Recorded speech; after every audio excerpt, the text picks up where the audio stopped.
A feeling that will not be the last of that story that we're hearing. But right now we are unofficially saying goodbye to summer as we celebrate Labor Day today. So we're going to recap all of the fun in the sun by counting down the top songs of the summer for 2014. And radio personality Ralphie, this is your area of expertise. Yeah, this makes sense. Yeah, I'm glad I was here for this. Right okay, in my so wheelhouse. what is our number 5 song? All right, so number 5 we will go with, actually I didn't put these in any particular order, so let's see what it is right here. Oh, I believe we're going to go with Iggy Azalea and Fancy, and we're going to play this performance as opposed to the music video because there's bad words in the music video. Of course, Iggy and Charlie XCX teaming up for this track. It's Iggy's first #1 here in the States. This was one of those songs, Lauren, that when we first heard it back in like April, we're like, yep, we're going to be playing this one all summer long and right into the fall. And Iggy is having a great summer. She's had a follow-up hit actually to this one as well with Rita Ora, all off her album, The New Classic. So congrats to Iggy Azalea. So many new female artists to watch for. Another one is Ariana Grande. She made a big splash this summer too. Yeah, and thanks to Iggy with the big song Problem, which peaked at #2 on the Billboard charts because Fancy was at #1. Nonetheless, Ariana Grande really pushing herself out of her comfort zone. You knew her from Nickelodeon,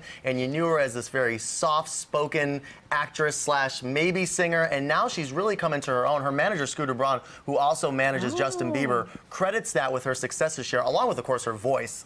Whenever you see her at one of these award shows, she's super talented. You can hear that right off the bat. And she's just so great to look at. She's beautiful. She is very attractive. She sure is. Love that ponytail, too. Okay, so a lot of people are saying today's Labor Day, last day to wear your white. For me, it's the last day to play this next song. This is my personal song of the summer, Calvin Harris. Oh, yeah, of course. Yeah, it'd be tough to really play this one in fall. And really, I mean, When I Met You in the Fall wouldn't sound as good, nor spring nor winter. Yeah, this was just, I mean, it's obviously titled summer, but it's up-tempo as well. And Calvin Harris, I mean, last year he made more money than any other DJ in the world. This year, obviously, having a great year, thanks in part to this big hit. So he is a DJ, but is that his voice that we hear in the track? It is, yeah. Okay. So he's singing, he's producing, he's writing as well. There was actually a little bit of a controversy this year that brewed around Calvin because some people were accusing him of having ghostwriters and ghost producers, but he came out on Twitter and debunked that, saying, no, this is all me. I got this. And we're seeing a lot of DJs really heat up the scene. Yeah, absolutely. I mean, whether it's, David Guetta, who just came out with a brand new track, Avicii's been having quite the year as well, thanks to Wake Me Up, which I believe came out late last year. So yeah, I mean, these DJs, I mean, they go to these clubs and they're playing other people's records and they get paid tens, if not hundreds of thousands of dollars. It's unbelievable. And now they're producing their own music and kind of owning it themselves. And branching out, totally, yeah. Really, really cool to see. Okay, this guy, I have a feeling we're not going to hear,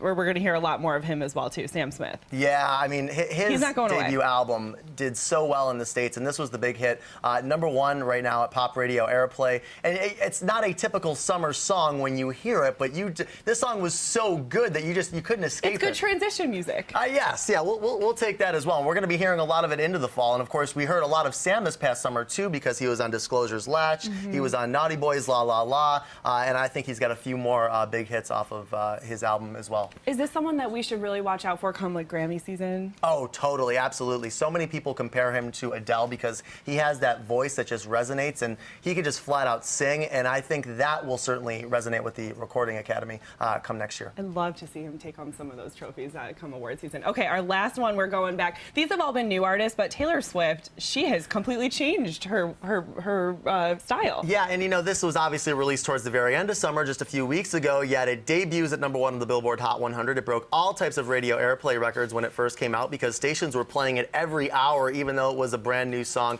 Taylor Swift, I thought this was a very bold move during her Yahoo live stream, coming out and saying, this is my first pop album. She's not going to have those kind of like pop country crossover ones. She's really moving into that Katy Perry world, maybe that void that's been left because Lady Gaga, when's the last time you heard from her or heard anything that she was doing? So Taylor Swift gearing up for the release of 1989 that's out this October. Very interesting to see that transformation. So those are your songs of the summer. If you need a playlist to get you through the rest of Labor Day, go download those now. Thanks so much, Ralphie, for catching us up on all that. Of course, my pleasure. Least I can do while I'm here. Least you could do for sure. Got to put you to work. All right, we're going to be over in the kitchen when we come back today to Wing